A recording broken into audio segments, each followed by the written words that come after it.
Seja muito bem-vindo, seja muito bem-vinda. Eu sou a Lara Sellen, advogada, consultora sobre gestão legal, planejamento estratégico e sociedade de advogados há mais de 25 anos. Sou também autora de 20 livros sobre gestão legal. Esse é o programa Papo de Sócios dentro do podcast Áudio Legal no Spotify e no YouTube, e ele é voltado para advogados e advogadas que querem saber mais sobre o funcionamento de bancas de advogados em todo o país. Nosso objetivo aqui é falar das transformações pelas quais passa a advocacia brasileira e os impactos para sócios e advogados. Vamos ao nosso episódio de hoje.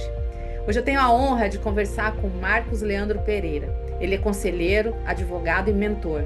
Atua hoje em 4 conselhos, na Adame S.A., na Jaguafrangos Grupo BTZ, no Moinho Catarinense e na Infante ID, de biometria de recém-nascidos.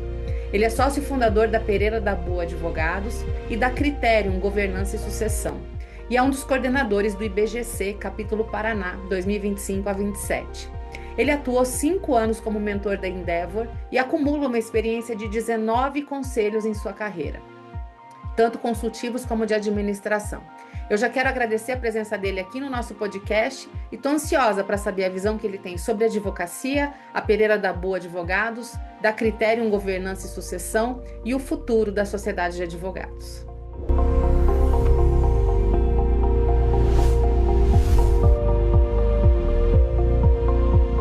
Marcos, seja muito bem-vindo no Papo de Sócios. É uma alegria te receber aqui. Primeiro porque a gente já tem uma história de alguns anos aí se acompanhando, né? E eu tenho uma admiração muito grande por você. Você é meu mentor de governança, então, assim, muito do que eu sei foi a partir das nossas trocas de ideias, as nossas trocas de informações. Então, seja muito bem-vindo ao nosso Papo de Sócio. Tenho certeza que a gente vai ter uma conversa muito interessante. Então, casa é sua. Uma honra, Lara. Eu é que fico satisfeitíssimo com essa possibilidade de conversar com você. Eu sou seu fã, né? Fica difícil quando a gente conversa com alguém que a gente admira tanto e eu sei do teu trabalho, da sua capacidade. Você foi importante para nós no trabalho do nosso escritório, no momento de virada, né? Normalmente, os escritórios de advocacia fazem um planejamento estratégico, toda a preparação para crescer. Nós fizemos mais ou menos o contrário, né? Diminuímos, né? Mudamos o modelo do escritório, até pelo momento de vida que eu e minha sócia e minha esposa, Alessandra Dabu, vivíamos, né? A gente mudou o modelo, e foi muito importante a sua participação, foi um diferencial ali, foi um marco, né? E eu só tenho a agradecer tudo que você nos ajudou e agradecer pela honra de estar aqui contigo, né? Não, eu que, né, a gente sempre, as nossas conversas sempre são muito boas, né? Elas sempre rendem muito fruto e eu não tenho certeza que essa não vai ser diferente. E eu sempre começo, Marcos, como eu trago para nossa sala de reunião aqui sócios que já estão à frente das suas bancas já há algum tempo, né? Não vamos necessariamente contar os anos, porque a gente, né, começa a juntar a nossa idade com o tempo de escritório, mas quem vê o Marcos e as pessoas que nos ouvem estão te conhecendo, talvez alguns agora, outros já te conheçam, mas enxerga você como um grande conselheiro, com uma bagagem muito grande nas costas, né? Alguém que está sempre num protagonismo no que diz respeito à governança, IBGC, enfim, você tem aí uma atuação muito forte, nesse sentido. Não imagina que talvez o Marcos lá do começo não começou assim, né? Tem toda uma trajetória. E eu queria que você contasse para nós como é que foi isso. Primeiro entra a advocacia na tua vida, depois entra a governança, ou foi o contrário? Como é que é esse casamento lá no início, né? Conta aí para nós. Uma história longa, mas eu vou tentar torná-la curta. Na verdade, logo após eu me formei na PUC do Paraná e já imediatamente ingressei no mestrado em Direito Tributário. Era o meu sonho ser tributarista na PUC de São Paulo. E imediatamente, 15 dias após o juramento, naquela época não existia ainda a prova da OAB, né? 15 dias Que ingressei ano que é isso? em 1990, ou seja, 35 anos. Imediatamente após esse ato, 10 dias depois, ingressei como assistente na então Arthur Young, que depois tornou-se Ernest Young e hoje EY, né? Então, ainda dentro atuei 5 anos, fui até o cargo de diretor dentro da Ernest Young, sempre responsável pela área legal. Era uma época em que o escritório de advocacia estava muito próximo das empresas de auditoria, né? E eu representava o escritório de São Paulo, né? Abrimos uma filial dentro, muito próximo à auditoria, à consultoria tributária. Então, grande parte ou mais da metade da minha carreira foi próximo à empresa de auditoria. Fiquei 5 anos, imediatamente saí, tive uma experiência com 3 sócios de 1 ano e meio e entrei. Talvez a minha maior oportunidade foi ingressar como sócio e líder nacional da área de advocacia da Deloitte, na qual eu fiquei quase 10 anos. Foi uma experiência muito interessante, um escritório que eu só saí à época, né? Nós acabamos encerrando e separando a atividade exatamente no momento da Sarbanes-Oxley, né? Aquela confusão toda que teve. E aí entra uma, um ícone da governança, né? Para um case de governança interessantíssimo, que foi o da Enron nos Estados Unidos, que quebrou, inclusive, Arthur Andersen. Aqui no Brasil, nós, que éramos 47 sócios na época da Ernst Young, da Deloitte, perdão, acabamos incorporando, entre aspas, fazendo uma fusão com a Arthur Andersen e dobramos o tamanho da empresa. E naquele momento, a advocacia passou a ser visto como persona não grata da auditoria, né? Sarbanes-Oxley, a legislação norte-americana, determinava claramente problema de conflito com o legal services de uma forma bastante abrangente. Aqui no Brasil não havia ainda regras estabelecidas e nós acabamos concluindo pela separação e saída do escritório, desse escritório de advocacia da Deloitte, aí em 2003 nasce Pereira Dabu Advogados. Pereira, Marcos Leandro Pereira e Dabu, Alessandra Dabu, que é o nosso escritório de advocacia, desde 2003. Foi exatamente consequência desse escritório da Deloitte. Eram 5 unidades, 244 advogados, 300 profissionais, e acabei optando, né, por uma decisão de vida mesmo, qualidade de vida, e não continuar em São Paulo. Fechamos, nós tínhamos Curitiba, São Paulo, Campinas, Rio e Salvador. Fechamos todas as unidades, mantivemos Curitiba, trouxemos os processos para Curitiba, ficamos gordinhos, né? Porque principalmente na época dos processos tributários, né? E a vida seguiu, acabei me casando com a minha sócia, por isso que é Pereira Dabu e não Dabu Pereira, né? Seguindo o modelo espanhol, né? E na verdade foi uma experiência muito interessante. E logo no começo já surgiram as primeiras oportunidades e de uma aproximação com o mundo da governança. Eu já não. Deixa eu te Pois, interromper só num dado de linha do tempo, porque eu pois acho não. que é muito interessante a gente pensar como é que era o contexto da década de 90, Isso. que talvez muita gente aqui não viveu essa época. Meu primeiro ano de direito foi em 90, né? Então a gente ali estava, e você formando em 90. É, A gente está ali com uma Constituição recém-nascida, isso. o tributário bombando naquele, Voltando. né, aquele início de década de 90, que mil teses e tudo mais. E a década de 90 ela foi especial, e eu acredito que isso deva ter passado por você, por todas essas questões das empresas que você estava, de auditoria, que aconteceram muitas privatizações naquele momento. mesmo. E aí a gente tinha os data rooms ali e todas as questões de auditoria, levantamentos, etc., que precisava de empresas de auditoria para mudar a cara, inclusive, daquelas empresas que muitas delas eram muito públicas, passaram para o capital privado e precisava ter um outro olhar, né? Acho que é bem isso que acontece ali, né? Fiz a leitura certa ali desse momento. Perfeito, perfeito. Foi um momento interessantíssimo, né? Nós até chamá-los de indústria das liminares, né?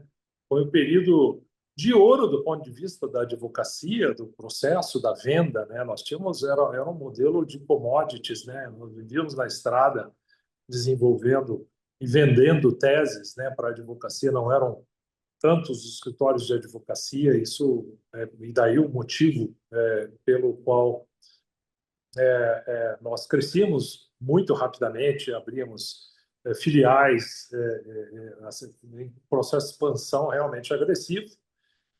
Por outro lado, a área societária também, não só das consultorias internas, mas da advocacia próxima a essas empresas, cresciam a olhos vistos.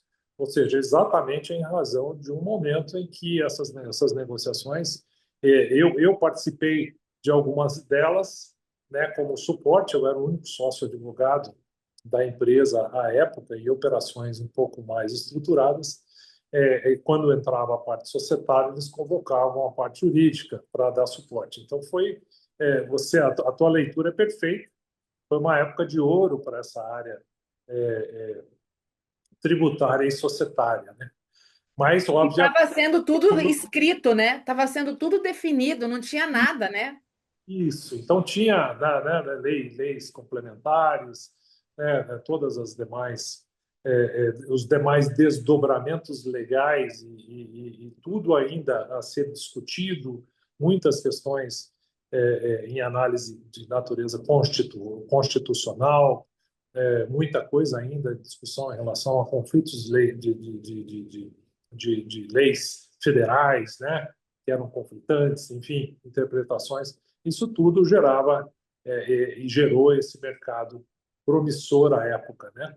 O que teve vida, né, até de certa forma bastante longa, seguindo os anos 90 até próximo de 2000, com bastante vigor, né? O mercado começou a complicar em razão das próprias características do país, né? E a modificação da legislação. Mas foi um período interessante que nós crescemos muito, né? De forma muito acelerada. E aí faz todo sentido aparecer a governança nessa equação, né? Isso.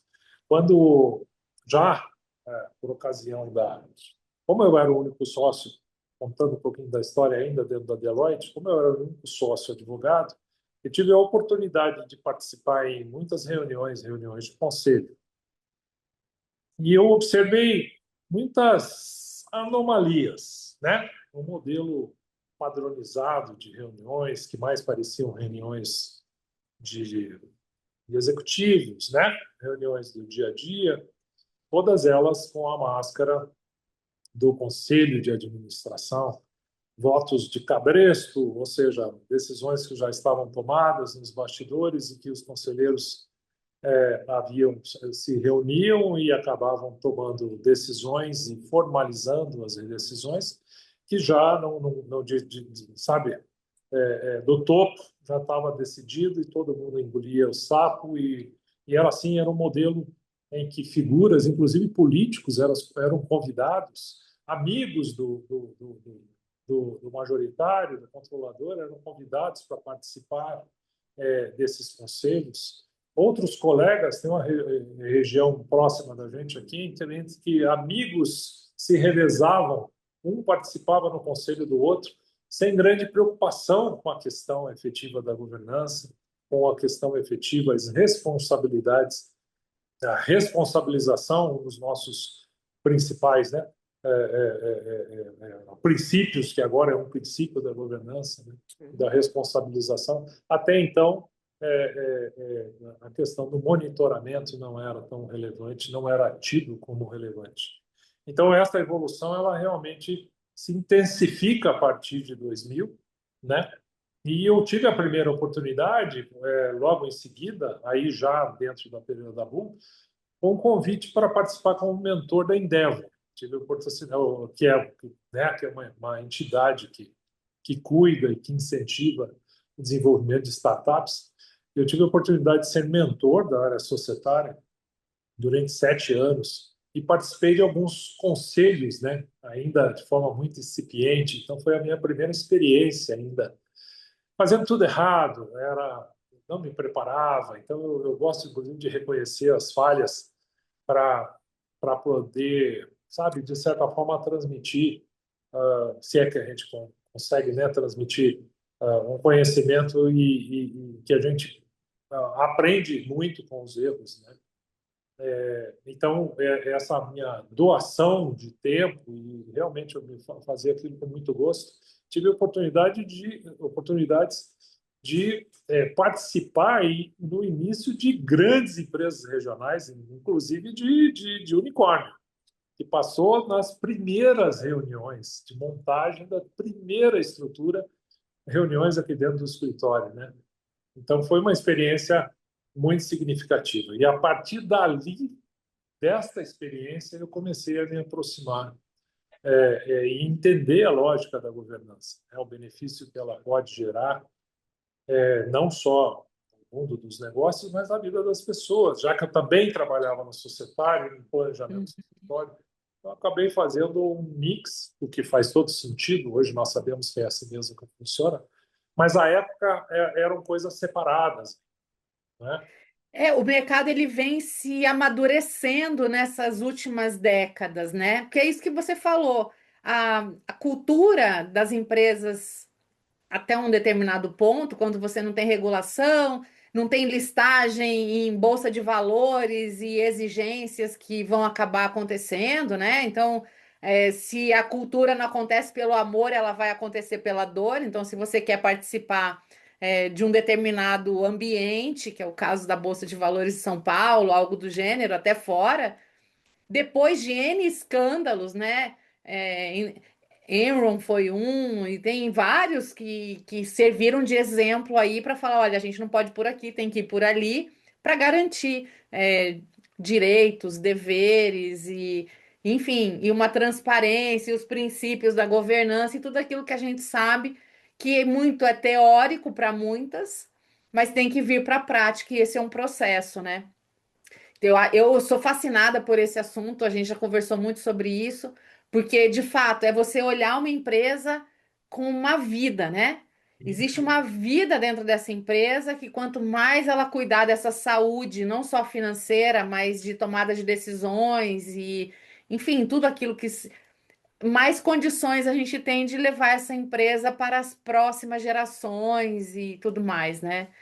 Muito legal isso, acho que é uma das matérias fascinantes aí, quando a gente soma o conhecimento empresarial, né, de gestão, etc., com esse outro conhecimento jurídico, né, Marcos? Porque não tem como um conselheiro, na minha visão, ser muito efetivo se ele ignorar as questões jurídicas, societárias, tributárias, tá tudo, né, dentro do pacote, né? De compliance. Eu acho que, sabe, tudo isso, né, que a gente aprendeu, que a gente aprende com as empresas, e aí o grande guarda-chuva, né, que é a cultura, né, a gente traz para o escritório de advocacia. Então começa por aí, né? Eu repito, enfatizo a importância do teu trabalho. A época exatamente chamando a atenção de pontos que, na verdade, a gente acaba, não vou dizer que é esquecendo, né? A gente aplica na casa dos outros e a gente esquece da gente, né? Então, desde da construção dessa casa, da governança, né? A estrutura firme dos princípios, né? E aí, mais recentemente, pelo Código das Melhores Práticas do IBGC, a integridade finalmente, esse código em caráter principiológico, ele traduz a ética como um dos princípios, o princípio da integridade, ele é o principal, né? Ele norteia todos os outros, transparência, responsabilização, é, equidade, e sustentabilidade. Mas, na prática, quando a gente, estou voltando aqui alguns anos, ou pelo menos há 2 décadas, a gente não tinha isso tão presente dentro do escritório de advocacia. E a gente tinha, e quantos de nós, né, escritórios pequenos, médios, eu tive a oportunidade de me relacionar com os grandes escritórios do país, nós tínhamos surpresas enormes, né, inclusive com sócios, que não, sabe, comungavam os mesmos princípios, os mesmos valores. E aí a gente sabe o resultado disso. Né? Eu também já tive as minhas histórias para contar, e tenho as minhas histórias para contar em relação à consultoria, diversas histórias. Acho que todos nós passamos, de alguma forma, por situações como essa. Quando a gente começa a trabalhar com a governança, e a gente começa a perceber a relevância, a importância e a efetiva mudança que ocorre, não só nos negócios, mas nas pessoas, e a gente traz isso, a gente enfatiza, a gente, sabe, eu acho que enfatizar é um bom verbo, dentro do nosso negócio, dentro do nosso escritório, a gente observa que essa cultura sedimentada, essa cultura que representa o que nós somos, ela dá uma segurança para essa perenidade esperada, para essa longevidade do negócio. Independentemente se nós estamos falando de uma estrutura pequena ou grande, isso é que gera a segurança da perenidade. Eu tenho feito algumas palestras em determinadas situações, em algumas delas, o nome normalmente que surge e a solicitação é que, ó, vamos falar de governança e geração de valor. Geração de valor é confiança, é a manutenção, é a sedimentação dessa sua reputação, que é a única coisa que te segura uma visão de perenidade. Sem ela, todo negócio pode ser o melhor advogado do mundo, ter a maior estrutura do mundo. A gente está vendo o que está acontecendo aí no mercado. Então, como é que nós seguramos mantemos firmes essa cultura? Trabalhando todo dia, né, olhando para essa estrutura que fundamenta a nossa casa da governança, que são os princípios, né? Entre eles, a da integridade, monitorando os nossos pares, né? Eu acho que isso na prática, né? Eu vi acontecer, tem diversos cases, você sabe disso que eu te relatei alguns, em que há uma verdadeira transformação através dos conselhos, seja ele consultivo, seja ele de administração. E só para encerrar o raciocínio, o porquê não nas estruturas maiores de um conselho consultivo dentro dos escritórios de advocacia, o que é um incentivo fantástico. E não é só para abrir a cabeça, porque a inteligência artificial está aí, nós temos que fazer alguma coisa urgente, né? Para ontem, né? Senão nós não vamos sobreviver da forma que nós atuamos, né? E quando você não tem, às vezes você está focado numa coisa, às vezes a gente tem que abrir um pouco esse foco e começar a pensar uma maneira diferente. E aí é que entra um colegiado para ajudar a gente a refletir e gerar valor, né? Gerar valor no sentido técnico, de inovação, de ideias novas, agregar tecnologia. Eu acho que faz todo sentido no mundo. Não, isso que você está falando, assim, como a gente consegue traçar um paralelo comparativo entre o que acontece, porque o que acontece no mundo das empresas e que você está lá presente, acompanhando histórias, negócios diferentes, né? A gente já falou muito sobre isso, o quanto que é legal a tua participação em conselho, porque eu estava falando aqui, né, que você está hoje em 4 conselhos, né? Da Adame, da Jaguafrangos, do Moinho Catarinense e uma de biometria de recém-nascido. São 4 negócios. Então, do grupo Multilite agora. E ainda tem mais um, Grupo Multilite. Então, assim, você tem negócios completamente diferentes. Então, quando a gente olha para uma empresa e vê o quanto que trazer luz para esses assuntos que você estava trazendo aqui, da questão da integridade, da questão da confiança, da geração de valor, etc., acoplado a tudo que a empresa pode fazer para o mercado dela, né? Em termos de inovação, em termos de eficiência, em termos de tal. Quando a gente coloca, e aí trazendo lá aquelas empresas do início dos anos 2000 que atuavam com o amigo, o conselheiro, o político que ele quer puxar o saco, o conselheiro, enfim, fazendo aquela bagunça toda. E hoje, quando a gente vê, por exemplo, casos como Americanas, né? Então, como é que alguém vai assinar aí um balanço, que alguém veio com o balanço pronto, vai, assina? Não, você está envolvido com isso no seu CPF, né? Sendo conselheiro de administração. Então, isso vai educando a turma, né? Então, peraí, né, eu quero ler, eu quero estudar, onde eu vou botar minha assinatura aqui para aprovar, eu tenho que tomar algumas medidas ali, porque a minha responsabilidade é com essa transparência, com essa integridade e tudo mais. Quando a gente traça o paralelo e vê que é possível uma empresa que talvez fosse tratada de qualquer jeito, porque é isso. Às vezes é um fundador brilhante, tem N casos, né? A pessoa nem tinha tanto estudo assim, mas era brilhante no empreendedorismo e tal. Começa uma empresa, ela vai dar certo, cresce, faz o dinheiro acontecer, vem segunda geração bagunçada, é o filho com relação com o pai que não concorda, enfim. Quando entra um elemento de governança para estruturar, botar ordem na casa, o ganho de maturidade empresarial nessas pessoas acaba sendo tão maravilhoso que você não consegue mais voltar para o status quo anterior. Perfeito, perfeito. E na advocacia a mesma coisa, é isso que a gente sempre conversa, né? Quando você tem a oportunidade de fazer aquele advogado que foi treinado, como nós dois fomos treinados aqui para fazer a operação, o direito tributário, o direito tal, botar a mão aqui no computador, fazer. Mas como dono, se você não sair um pouquinho e falar assim, deixa eu olhar o todo e ver se a gente está no melhor ambiente, trabalhando com o melhor cliente, entregando aquilo que a gente tem que. Você não consegue, você não vai durar mais que uma geração. É A impossível. visão, a visão, nós somos treinados ao tático operacional, a pressão do dia a dia nos conduz ao tático operacional, e nós temos que, efetivamente, ter um exercício de uma estrutura nos puxando para a visão estratégica, como se fosse um exercício. E como tudo que nós exercitamos, nós nos aprimoramos, o raciocínio, o desenvolvimento do pensamento estratégico, que aliás é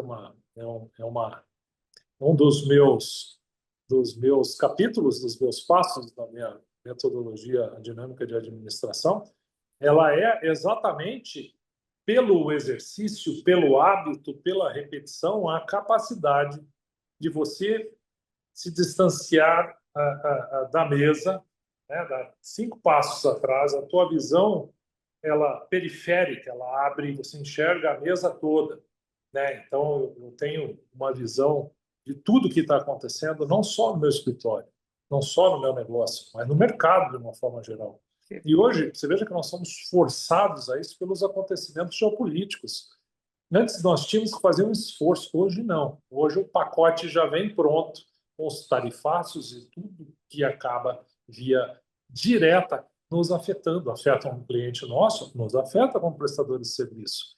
E outros, os nossos conselhos, mesmo não sendo impactados diretamente pelo tarifaço, estou citando como um dos inúmeros exemplos, por cadeia ele acaba sendo afetado e afeta em todas as áreas, desde as áreas de pessoas, a área financeira, enfim, produção, e aí vai. Toda a cadeia é impactada dessa forma. Então, o conselho, que é o, o grande mentor dessa, dessa governança, né, do funcionamento desse sistema chamado governança, ele é o grande articulador ao mesmo tempo, ele é quem conduz, é quem determina a estrutura, é quem auxilia, é quem conduz o processo e quem monitora. Isso só ajuda, inclusive em escritórios de advocacia. Eu tenho essa busca do entendimento por que estruturas de prestação de serviço não pensam da mesma forma que uma indústria convencional, né? Eu acho que é um processo de evolução, há um processo de evolução a ser desenvolvido ainda, e é inevitável que essa visão de governança é aplicada para todas. Aliás, a governança a gente precisa ter dentro de casa, né? Imagina dentro de um escritório de advocacia, de uma empresa de auditoria, de uma empresa de serviço de uma forma geral, né? É a mesma, né? Então cabe todos essas estruturas e esses mecanismos, políticas, necessidade de formalização de políticas, compliance. Uma coisa que eu estava discutindo hoje, a importância que a auditoria interna passou a ter a partir do momento em que ela deixou de ser subordinada ao CEO, principal executivo, e passou a ser subordinada ao conselho, né? E a amplitude que essa auditoria interna precisa ter numa indústria, por exemplo, ela não cuida só do financeiro, da contabilidade, ela cuida do estoque, ela cuida de todas as áreas. Interage com a área de riscos, interage com a área de pessoas. Então, nós temos assim, estruturas de governança que se tornaram tão importantes. E elas são muito importantes e elas são aplicadas a todos os ramos de atividade, inclusive prestação de serviço. Não tenha dúvida, né? E hoje, talvez, uma das questões mais complexas, e aí ter um olhar externo, né? Porque é isso, né? O conselheiro o que é? É alguém que carrega essa informação toda de como deveriam ser as coisas, é alguém que consegue fazer uma leitura muito grande da o ambiente que tem ali, porque isso é, no final das contas, por mais que você esteja falando de uma multinacional, vamos imaginar, em que existe um conselho de administração formado, etc. No fim do dia, são pessoas ali tomando decisões, né? Então, nos escritórios a mesma coisa. Então, considerando tudo isso, a presença de um olhar externo para auxiliar quem está com a posição de caneta na mão, né? Quem vai dizer sim, quem vai dizer não, vai investir, não vai investir, vai mudar, não vai mudar, vai fazer, não vai fazer. O conselho entra como um grande questionador para falar assim: vocês viram todos os ângulos desse ponto aqui, né? É isso, é isso. Eu E acho que aí, assim, eu vejo que uma coisa hoje é muito complexo, e a gente está mudando de ano, um ano que entra com vários desafios já claros, né? Sinais evidentes aí, Copa do Mundo, eleições, uma reforma tributária iniciando já no dia 1º com tudo, né? tudo. E tantos feriados, não tem como todos esses eventos não afetarem o dia a dia de qualquer escritório de advocacia, qualquer empresa e tudo mais, né? E aí entra a visão estratégica, né? Como é que nós conseguimos projetar isso? Ninguém tem bola de cristal, mas é um exercício constante de projeção de cenários. Só para você ter uma ideia como é importante isso, desde a pandemia, e a gente tem inúmeros exemplos, passou-se a discutir aí como decorrência até da própria criação dos comitês de crise, a, perdão, dos comitês de riscos, passou-se a se desenvolver e a se criar um modelo, e se formatar um modelo de comitê de crise. Crise independentemente da natureza, não é? Uma outra pandemia, situações climáticas, né? Como aconteceu com a fábrica da Toyota no interior de São Paulo, e como aconteceu no Rio Grande do Sul. Quem podia imaginar uma coisa de tal envergadura, né? E aí vai, com todos os acontecimentos ruins que nós temos percebido de diversas naturezas, né? Um incêndio, situações muito ruins. Então, o que a gente faz? Como é que a gente age? Quem que chama primeiro? Quem que se reúne? É uma bateção de cabeça, ninguém sabe o que fala. Quem que se manifesta em relação à mídia, ao público, né? Dependendo da circunstância, você precisa dar satisfação também, né? Quem interage, quem se responsabiliza, afinal de contas. Então, isso tudo é governança, né? Isso tudo é projeção de cenários em que você exercita, dá trabalho, acaba despendendo, você gasta, investindo, né? Eu ia falar, gastando, mas na verdade é investindo tempo, né, em projetos, em discussões, em cenários futuros que pode ser que nunca vá acontecer, mas se vai acontecer ou não, é uma questão realmente de você estar preparado, de você ter as regras bem delineadas, ter uma política, ter um grupo é, alinhado para que, caso aconteça uma situação dessa, você possa atender prontamente, atender em especial o teu cliente.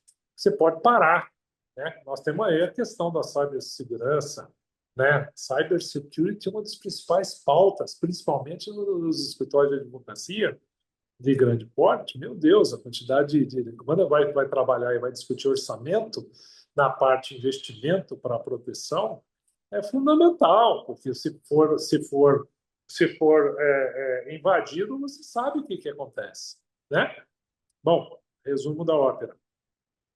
Não temos como fugir desta realidade e também do lado enxergar o lado benéfico das boas práticas de governança dentro dos nossos negócios, né? Uhum. E aí eu, obviamente, seguindo essa visão, eu acabei por uma certa paixão, na verdade, seguindo e desviando, complementando, tá?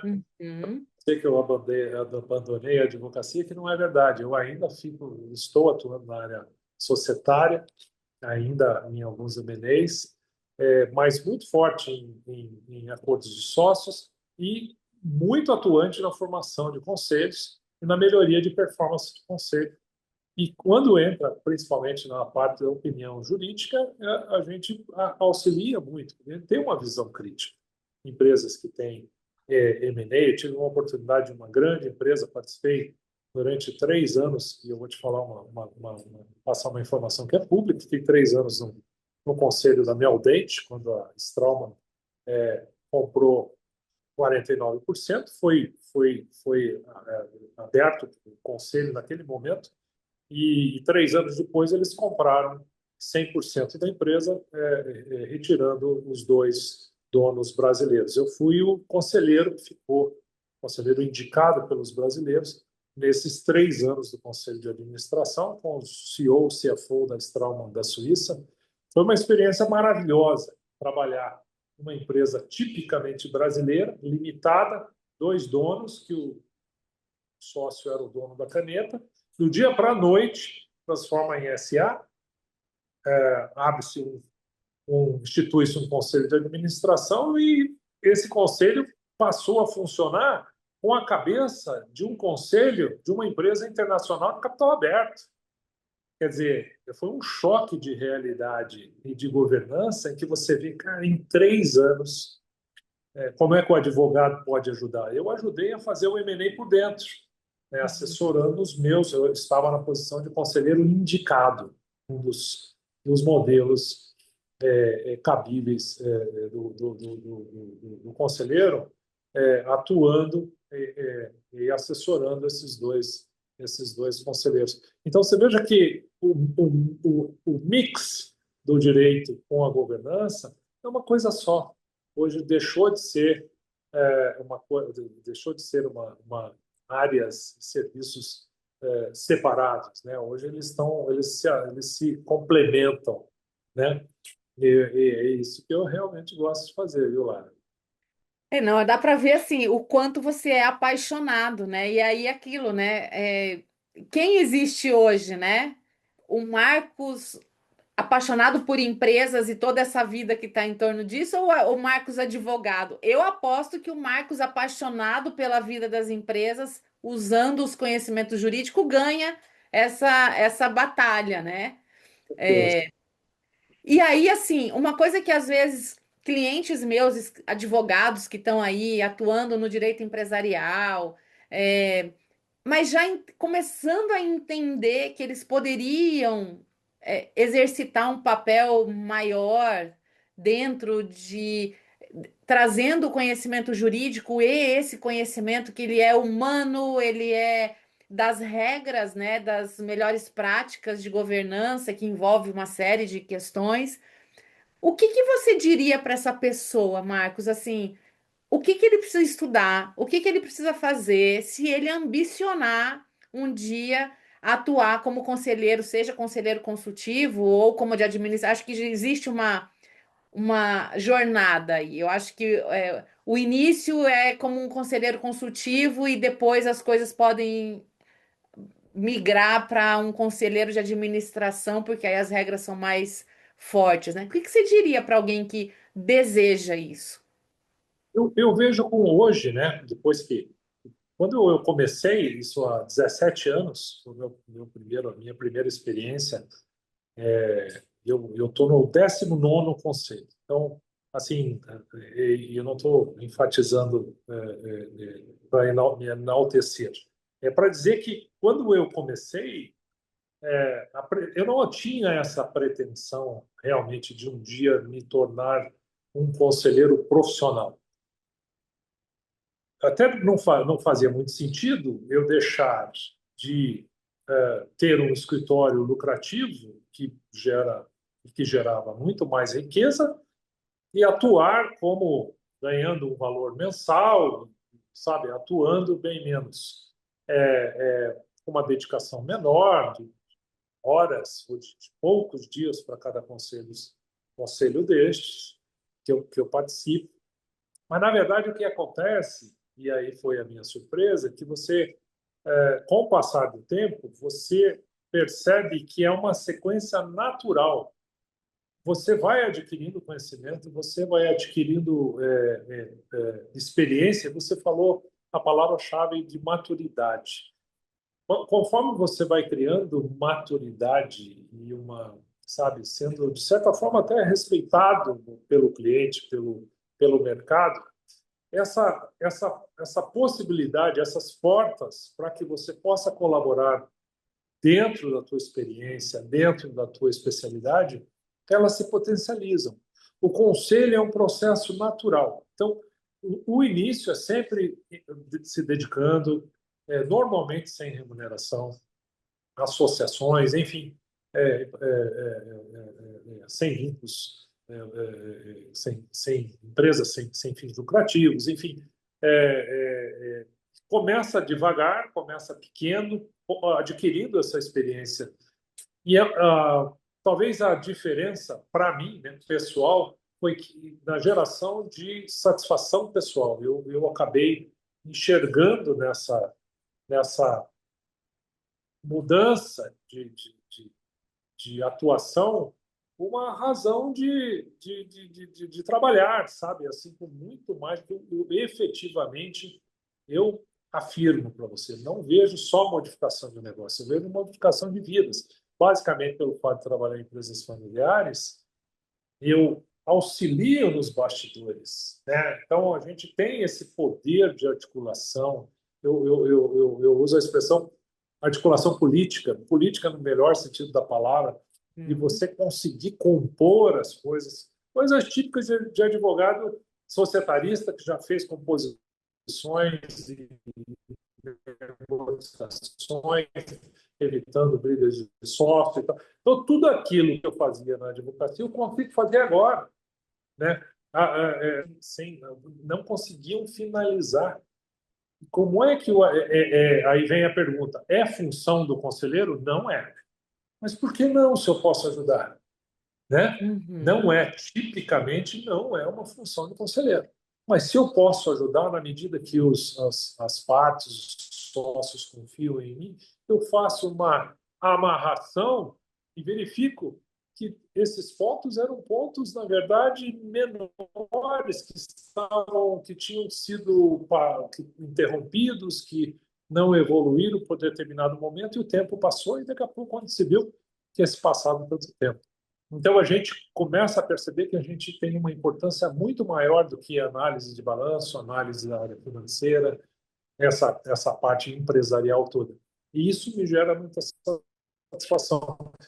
E eu entendo que seja advogado, seja um ex-natural, né? Daí a importância do networking qualificado. mantenha networking como essência da sua vida, né? Mantenha um relacionamento qualificado e mantenha estudando, mantenha-se estudando. Você sabe, eu nunca mais parei de estudar.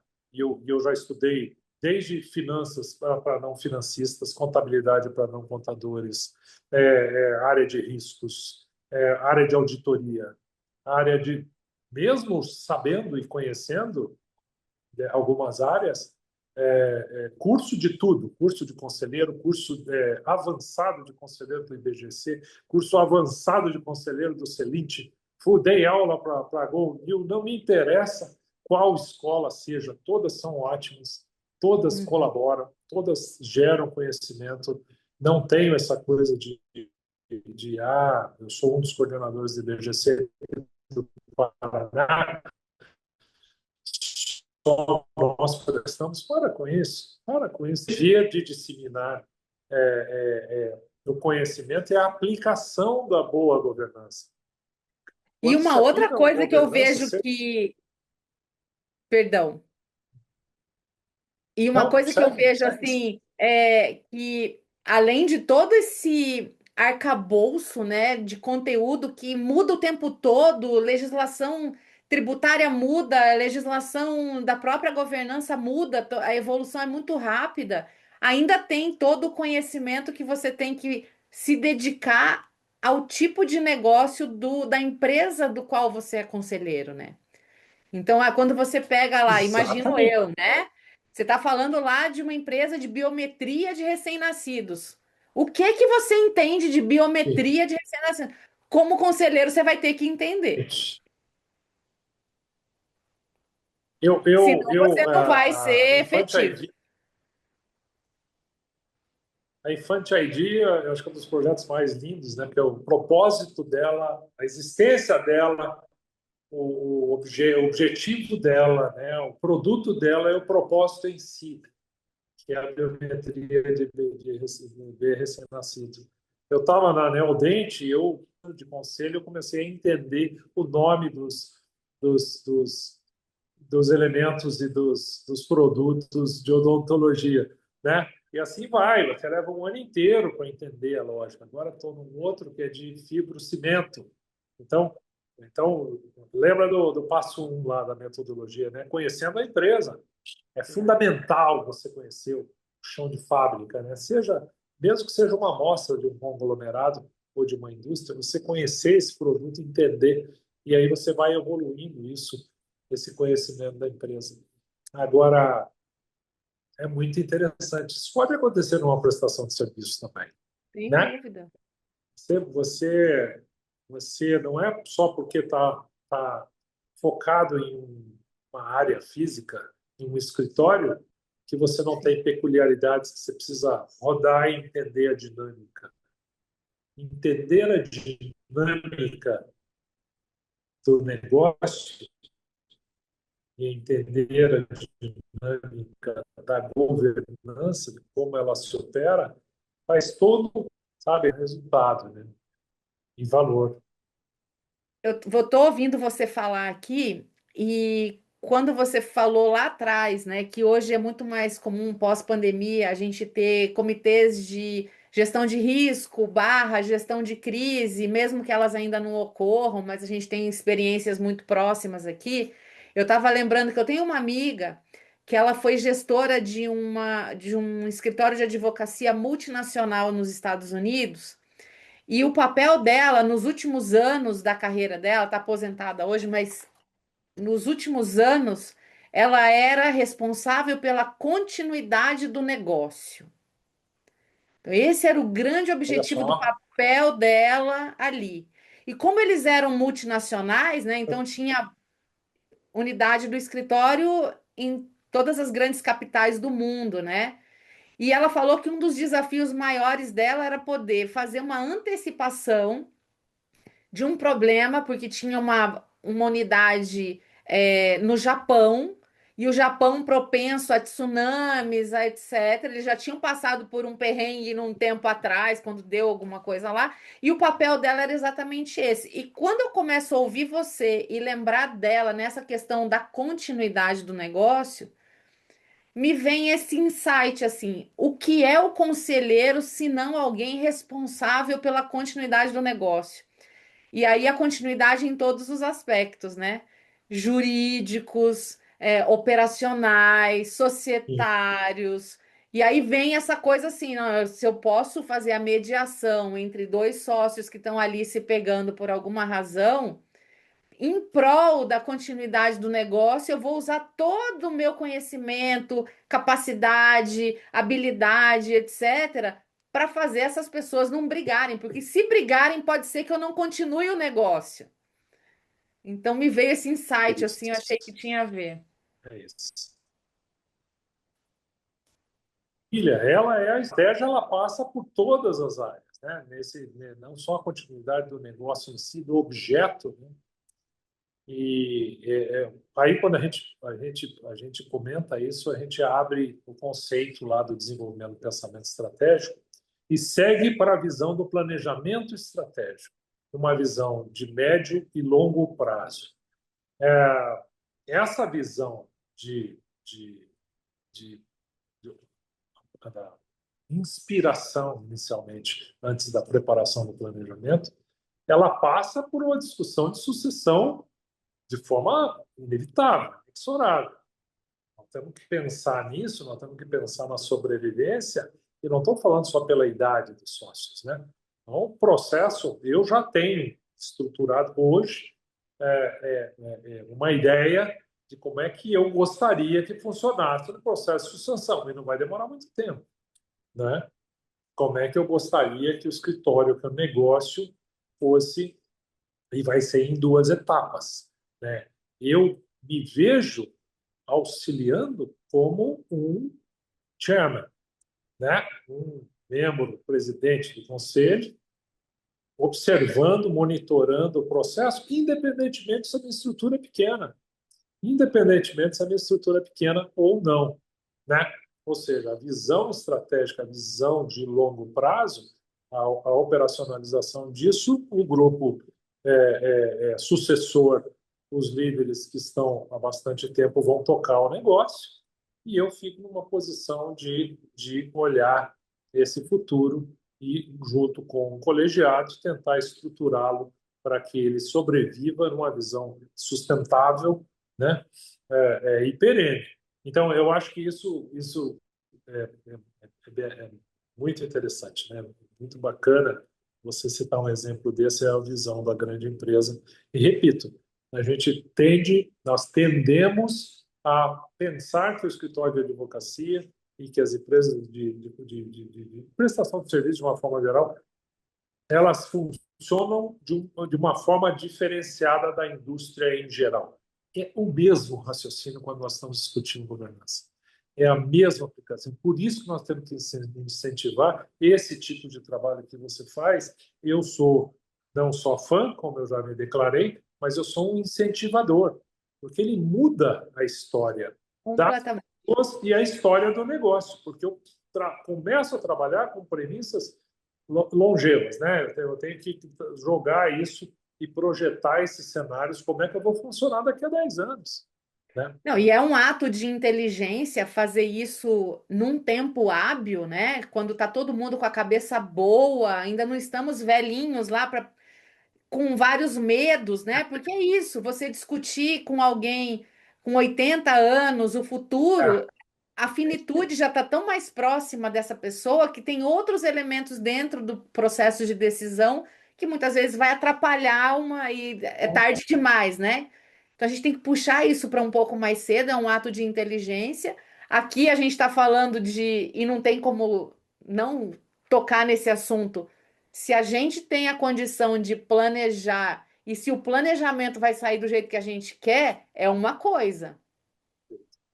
A gente também tem que colocar na equação que acidentes acontecem, dúvida. mudanças no meio do caminho acontecem. Então, e aí? Eu nunca vou pensar nisso. Qual é a preparação que o meu time tem que já estar sendo feito ali? É, em termos de visão, em termos de conhecimento, como é que alguém que está lá na operação fazendo o seu direito A, B, C, o que quer que seja, sai daquela posição para tocar, por exemplo, o financeiro do escritório. Não é tocar, não vai fazer lançamento, mas é fazer a leitura, tomar as decisões e, né? Então, assim, são alguns anos de preparação, né? Não é do dia para a noite que você entrega um bastão, né?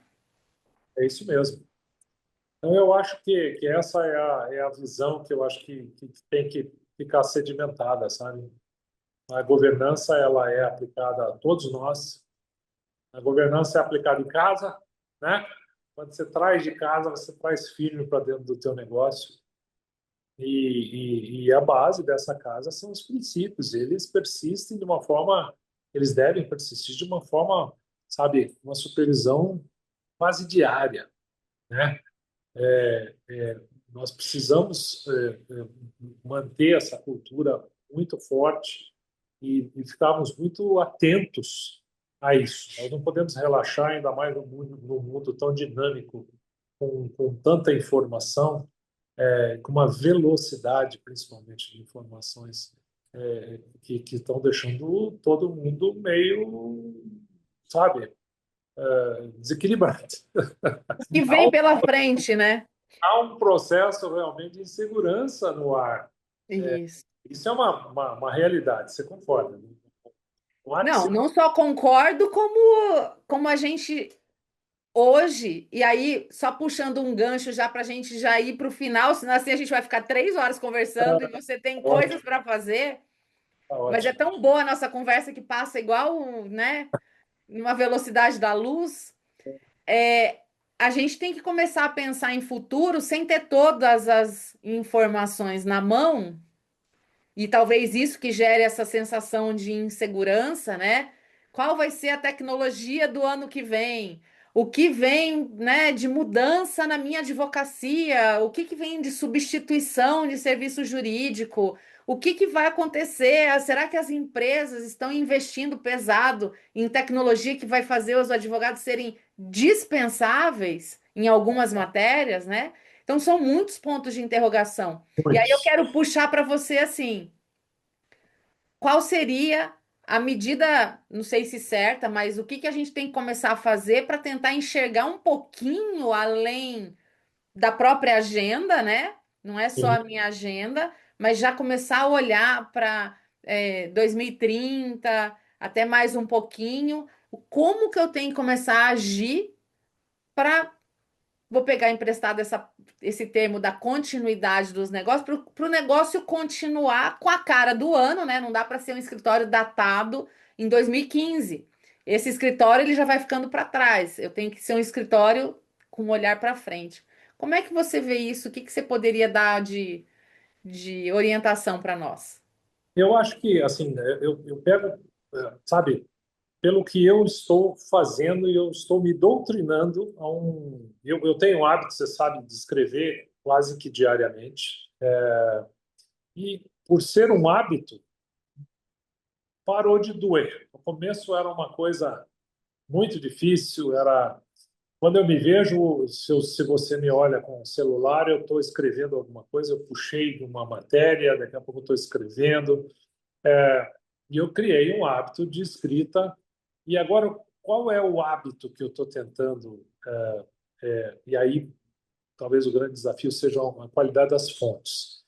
Eu preciso me manter atualizado em relação à inteligência artificial, à tecnologia, e é o que está acontecendo no mundo. Só que, mais do que quando eu estava ligado somente ao escritório de advocacia, então a advocacia era o meu foco, era o meu mundo. Então, hoje eu estaria focado em tudo que diz respeito a aspectos jurídicos, etc.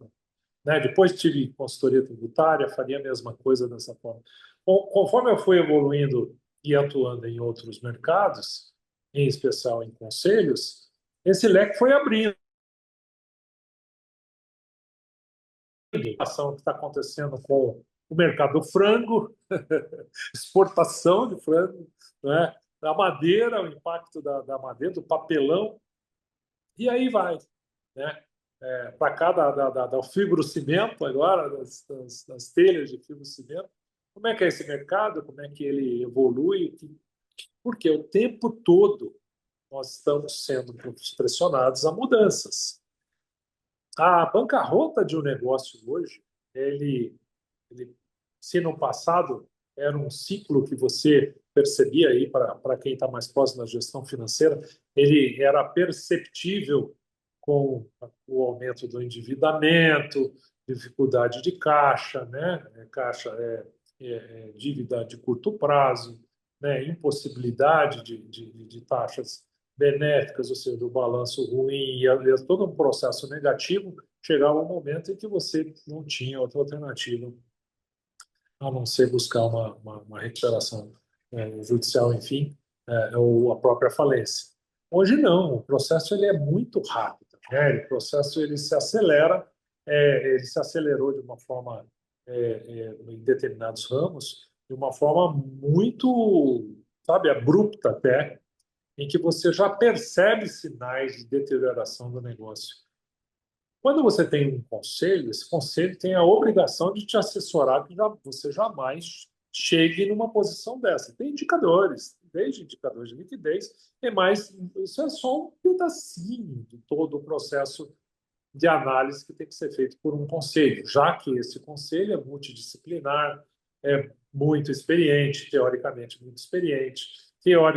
muito maduro, né? Ele tem que te ajudar.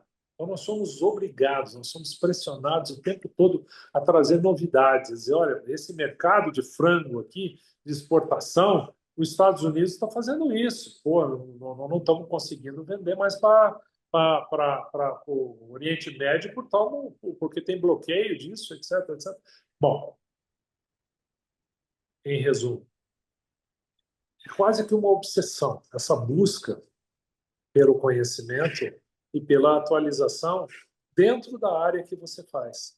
Então, eu tenho buscado também criar este hábito para que não seja uma coisa, sabe, dolorida. Um hábito de leitura constante.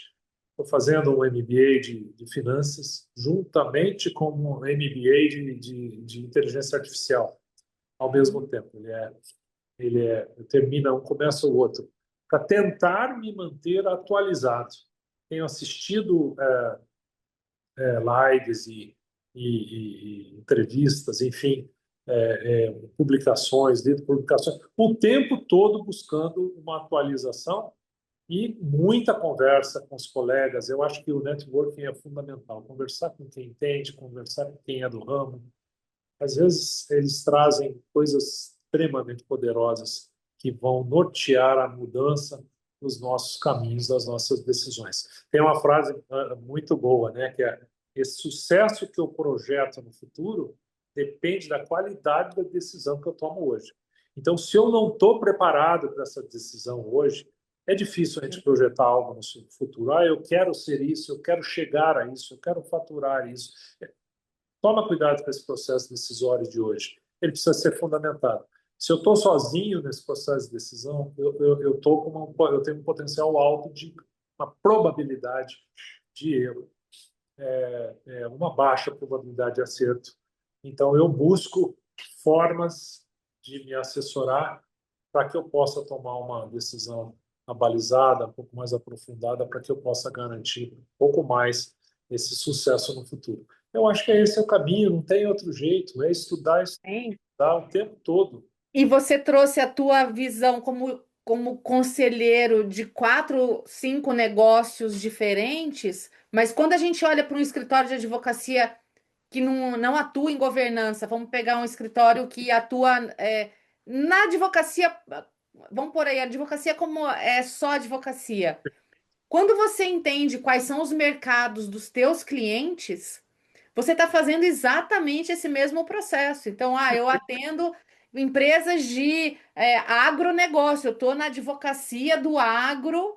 Então, peraí, você tem que entender que tipo de contrato que eles estão fazendo, se tem alguma tecnologia, alguma agrotech que poderá vir a fazer parte do negócio do teu cliente. E você, como advogado, se você é um escritório que faz contratos, você precisa começar a entender qual é o tipo de contrato que é uma agrotech, sei lá, tô chutando aqui, mas é isso, né? Então é estar o tempo todo com a curiosidade acionada, né? Porque é isso.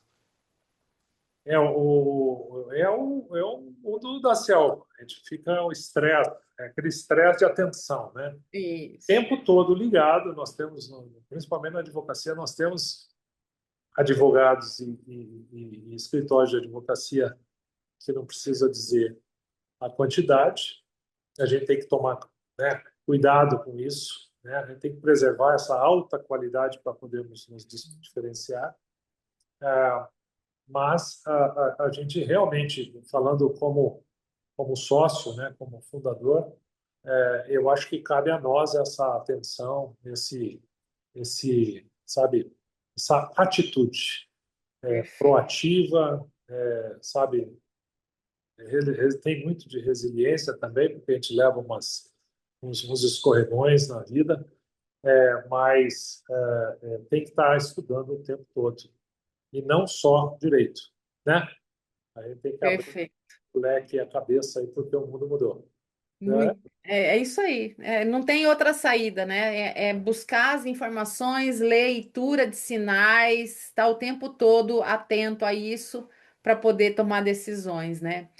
Marcos, eu vou fechar nossa conversa aqui para a gente poder encaminhar. É, como é que está teu livro? Se alguém quiser ter acesso a esse livro, ele já está publicado? Ele já me conta onde que a gente pode encontrar esse livro, porque para quem tem Então, interesse em conselho é um livro obrigatório.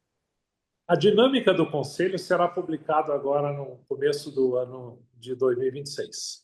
Ótimo. Teve um motivo estratégico, que foi aguardar a abertura da minha nova empresa de sucessão, de governança e sucessão, a Criterium Governança e Sucessão, junto com meu sócio José D'Amigo Neto, e que a gente trabalha com metodologia, né? Então, desde dos trabalhos de governança, mas também os trabalhos de desenvolvimento de conselho e melhoria de performance de conselho, com uma metodologia que é exatamente essa que eu atuo como mentor e que eu desenvolvi no livro, que é a dinâmica do conselho de administração. Então, vai ser você vai ter um dos primeiros livros será o teu, Eu tá? faço questão de ir nesse lançamento, porque a Não, vai gente ser já um prazer teve enorme. umas leituras dinâmicas ainda quando eu estava no rascunho, ainda estava, eu nem vi ainda, né? Eu estou curiosíssima para esse livro. Já está estruturado, pronto, fase de revisão, e a ideia é que no primeiro trimestre ele já esteja pronto para publicação. Perfeito. A dinâmica do conselho estará em breve nas livrarias aí. Então é só seguir o Marcos em LinkedIn, que ele é super ativo, tem uma newsletter maravilhosa sobre ABC, governança, né? E aí a gente vai acompanhando, vou acompanhando, a hora que tiver o lançamento, você me avisa que eu vou fazer questão de estar presente. combinadíssimo. Agradeço demais, Lara. Agradeço a sua gentileza, generosidade de me convidar. E é um prazer enorme. Espero não ter falado muito, que eu contei muito a minha história, mas adorei. Adorei te ver. Não, foi incrível. Como eu falei, é o tipo do assunto que ele é tão fascinante, porque ele desdobra para muitas questões, né? Ele gera ideias, de várias naturezas ali. O mundo das empresas é realmente um, um ambiente muito bom para observação, para interferência, para modificação, para transformação, né? Então, assim, eu ficaria aqui, mas a gente tem que marcar o episódio número 2, eu e você Para aqui, você. para a gente ver assim o que vai acontecer pós-reforma tributária, se vai ter mudança dentro das empresas. Enfim, vai ser muito bom. Te agradeço mais uma vez pelo seu tempo, pela sua generosidade de você estar aqui sempre, né? Que a gente fala, Marcos, vamos, ele vamos embora e tá Obrigado. sempre preparado, né? Obrigada mais uma vez. Muito obrigado. Até uma próxima oportunidade. Um grande abraço. Um grande abraço. Até mais. Tchau, tchau. Tchau, tchau. Que conversa maravilhosa, porque é isso, a gente, quando atua na advocacia empresarial e começa a entender a profundidade e o cruzamento de conhecimentos que acontecem dentro de uma empresa e o mundo jurídico, de fato a gente começa a ter ideias fora da caixa. E essa conversa com o Marcos foi um exemplo disso. Eu já quero aproveitar e te convidar para se inscrever no podcast Áudio Legal no Spotify e no YouTube, já encaminhar para um colega advogado, uma colega advogada. Se você quiser trazer os seus comentários com as suas impressões sobre a sociedade de advogados, a vida de sócios, esse nosso episódio, ficarei muito feliz de te ouvir. E te convido também a nos seguir nas redes sociais. É só pesquisar os nossos nomes, meu, do Marcos, no meu Instagram, no Instagram dele, no LinkedIn, especialmente no caso dele. E no próximo episódio nós conversaremos com mais um sócio fundador ou uma sócia fundadora, então acompanhe os próximos programas. Eu agradeço a tua presença aqui e lembre que o nosso Papo de Sócios vai ao ar a cada 15 dias e nos vemos no próximo. Grande abraço.